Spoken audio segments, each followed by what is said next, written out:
अस्सलामुअलैकुम दोस्तों, क्या हाल चाल है आपका? ठीक ठाक है। टेक्निकल बंदे पे आपका मेज़बान मोहम्मद आसिफ अफजल हाजिर है।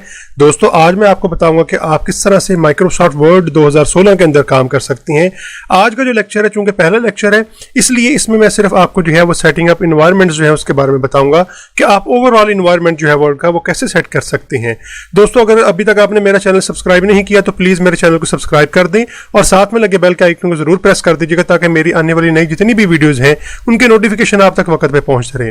ओके दोस्तों, स्टार्ट करते हैं। जैसे ही आप MS वर्ड 2016 स्टार्ट करेंगे तो दोस्तों सबसे पहले आपके सामने कुछ इस तरह की स्क्रीन आ जाएगी।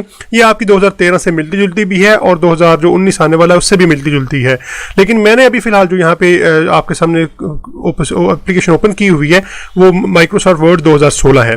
तो जैसे ही दोस्तों आप यहाँ पे काम स्टार्ट करना चाहेंगे तो आपके सामने कुछ यहाँ पे फॉर्मेट्स आ जाएंगे। आपने ब्लैंक डॉक्यूमेंट्स को जो है वो ओपन कर लेना है। जैसे ही आप ब्लैंक डॉक्यूमेंट्स को ओपन करेंगे दोस्तों, हमारे पास यहाँ पे कुछ ये ऊपर इन्वायरमेंट सारा इसका आ जाएगा। ये हमारे पास एक शीट है जिसके ऊपर आप लिख सकते हैं, जहां पे आप मसलन फर्ज कर लें कुछ भी लिखना चाहें तो आप लिख सकते हैं। इसके अलावा ऊपर आपके पास मेन्यूज हैं, ये सारे जो हैं ये मेन्यूज जो है ये कुछ आपको इस तरह से नजर आ रहे हैं। आप इनको दूसरे व्यू में भी लेके जा सकते हैं। मसलन आप फर्ज कर लें फाइल के ऊपर क्लिक करते हैं, हमारे पास यहाँ पे हम जो है वो होम के ऊपर क्लिक कर लेते हैं। तो जैसे ही आप इसके ऊपर क्लिक करेंगे तो आपके पास यहाँ पे जो है मेन्यू में नीचे जो है वो आपको नजर आने शुरू हो जाएंगे इसके जो मेन्यूज है। यहाँ पे ये मेन्यूज जो हैं, अब अगर आप इनको जो है कॉन्टिन्यूसली देखना चाह रहे हैं तो आप यहाँ पे ये हमारे पास एक छोटा सा जो है वो लगा हुआ है, पिन का जो है वो निशान लगा हुआ है, सिंबल लगा हुआ है। आप इसके ऊपर क्लिक कर देंगे। इसके ऊपर क्लिक करने की वजह से क्या होगा कि ये आपको मेन्यूज जो है फिर यहाँ पे नजर आते रहेंगे। अदरवाइज अगर आप इसको जो है यहाँ पे दोबारा क्लिक करेंगे तो ये हाइड हो जाया करेंगे जो है। तो इस लिहाज से आप यहाँ पे कोई सा भी जो है वो मेन्यू ओपन कर सकते हैं क्लिक करने के बाद जो है। और अगर आप उसको परमानेंटली उसको और या किसी और टैब को जो परमानेंटली देखना चाह रहे हैं तो आप जो है यहाँ पे पिन के ऊपर क्लिक कर दें। ओके जी, मैंने फिलहाल पिन के ऊपर क्लिक कर दिया ताकि ये मेन्यू मेरे सामने रहे। अच्छा जी दोस्तों, यहाँ पे आपको नजर आ रहा होगा कि मेरे नाम से भी एक टैब जो है यहाँ पे एग्जिस्ट कर रहा है। अब इस टैब के अंदर जो है वो क्या, अगर आप यहाँ पे देखें तो इस टैब के अंदर जो है हमारे पास ये काफी सारी जो है वो चीजें हैं। इन चीजों में जो है मैंने वो चीजें रखी हुई जो मैं ज्यादातर इस्तेमाल करता हूँ। तो आज मैं आपको बताऊंगा कि आप किस तरह से ये टैब जो है अपने माइक्रोसॉफ्ट पावर पॉइंट के माइक्रोसॉफ्ट वर्ड के अंदर जो है वो ऐड कर सकते हैं। बल्कि आप इसको किसी भी माइक्रोसॉफ्ट की जो है product, Microsoft PowerPoint, Microsoft Access जो है या कोई भी और हमारे पास जो टूल है उसके अंदर ऐड कर सकते हैं। इसके लिए आपको जो सबसे पहले आना पड़ेगा फाइल के ऊपर जो है। फाइल में आके जो है आप आ जाएंगे ऑप्शंस के अंदर जो है। जैसे ही आप ऑप्शंस के अंदर आएंगे तो हमारे पास यहाँ पे जो है ये कस्टमाइज रिबन का एक जो है वो ऑप्शन है, आप इसके ऊपर क्लिक कर देंगे। अब इसके ऊपर क्लिक करने के बाद जो है सबसे पहले आपने क्या करना है, यहाँ पे न्यू टैब के ऊपर क्लिक कर देना है। न्यू टैब के ऊपर हम क्लिक करेंगे तो वो यहाँ पे पूछेगा भाई आपने न्यू टैब का जो है वो नाम फिलहाल उसने कोई एक रख दिया होता है, हम इसको जो है वो रीनेम कर सकते हैं। आप इसके ऊपर क्लिक करके इसको रीनेम कर देंगे। लेट्स से मैं इसको कह देता हूं ये टेस्टिंग टैब है हमारे पास जो है, जस्ट टेस्टिंग इसका नाम रख देता हूं।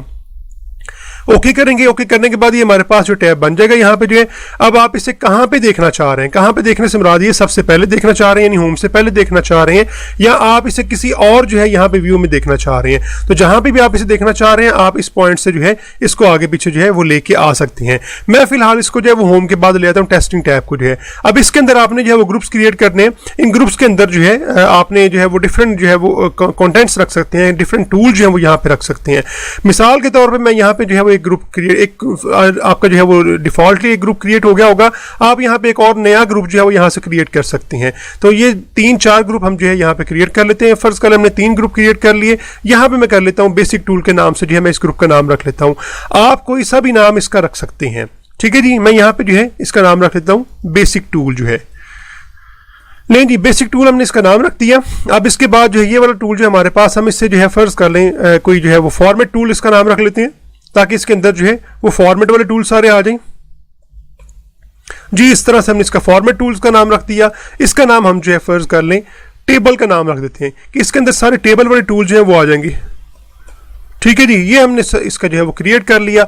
ये 3 ग्रुप्स जो है हमारे पास बन गए। अब आपने इन 3 ग्रुप्स के अंदर जो है वो डिफरेंट किस्म के जो है वो टूल्स रखने हैं जिनको आप इन ग्रुप्स के अंदर जो है वो रखना चाह रहे हैं। मिसाल के तौर पे बेसिक टूल के अंदर मैं कर लेता हूं कि हमारे पास जो है वो कॉपी ऐड हो जाए। तो मैं यहाँ पे इसे जो है कॉपी को ऐड कर दूंगा यहाँ पे जो है। तो ये देखिए ये बेसिक टूल के अंदर आ जाएगा। उसके बाद मैं इसे जो है कट को ऐड कर देता हूँ, ये भी हमारे पास बेसिक टूल के अंदर आना चाहिए, ये भी यहाँ पे ऐड हो जाएगा। फाइंड को जो है मैं यहाँ पे ऐड कर देता हूँ क्योंकि हमें फाइंड भी जो है वो बेसिक टूल में चाहिए होता है, तो ये भी हमारे पास यहाँ पे ऐड हो जाएगा। इस तरह आप यहाँ पे फॉर्मेट टूल के अंदर भी जो है वो फर्ज कर ले हम जो है फॉन्ट ऐड कर लेते हैं, फॉन्ट कलर ऐड कर लेते हैं, तो जो जो आपको टूल चाहिए वो आप यहाँ पे ऐड कर सकते हैं। फॉन्ट साइज ये सारी हमारे पास यहाँ पे ऐड हो जाएंगे। इसी तरह आप जो है जो टेबल टूल्स है उसके अंदर जो है टेबल के बारे में जो इन्फॉर्मेशन है, ये टेबल्स के बारे में जो आपकी चीजें होती हैं वो आप ऐड कर सकते हैं। मिसाल के तौर पर हम यहाँ पे जो है फर्ज कर लें ये ऐड टेबल का टूल यहाँ पे ऐड कर सकते हैं। इसमें हमारे पास चूंकि मल्टीपल टूल है इसलिए आगे जो है इसको आप क्लिक करके इसके मल्टीपल टूल्स भी जो है वो लेके आ सकते हैं। तो आप यहाँ पे ऐड कर देंगे तो ये मल्टीपल टूल जो है यहाँ पे ऐड हो जाएंगे। इसी तरह आप जो है बुलेट्स के अंदर भी मल्टीपल टूल्स हैं, आप इनको जो है बुलेट्स पे क्लिक करके वो सारे के सारे ऐड कर सकते हैं इसके अंदर जो है। तो दोस्तों ये हमारे पास जो वो ऐड हो गई, हम इसको जो है वो ओके करते हैं और ओके करने के बाद अगर आप देखें तो यहाँ पे हमारे पास जो टेस्टिंग का टैब आ गया हुआ है। इस टेस्टिंग के टैब के अंदर जो है आपके वो जो टूल्स आपने यूज करने थे वो आप यहाँ पे जो है नजर आ रहे होंगे। दोस्तों ये टूल जो है ये जो एनवायरनमेंट की सेटिंग है ये बड़ी ही जबरदस्त है इस पॉइंट ऑफ व्यू से कि आप जो है जब काम कर रहे होते हैं तो आपको बार बार टैब्स में मूव करना पड़ता है, लेकिन अगर आप जो है अपने जितने भी टैब्स हैं वो अपने नाम से यहाँ पे एक टैब बना लें, आप जितने भी टूल्स हैं वो यहाँ पे इसके अंदर रख लें, अब आपको बार बार टैब्स के अंदर जो है वो मूव नहीं करना पड़ेगा। थोड़ा सा टाइम आपका लगेगा लेकिन उसके साथ ही जो है आप बड़ा अच्छा सा जो है वो यहाँ पे ये टैब बना सकते हैं और उसमें अपने जो जितने भी यूजेबल टूल्स हैं वो सारे यहाँ पे रख सकते हैं। इस लिहाज से आपकी प्रोडक्टिविटी जो है बहुत ही बढ़ जाएगी।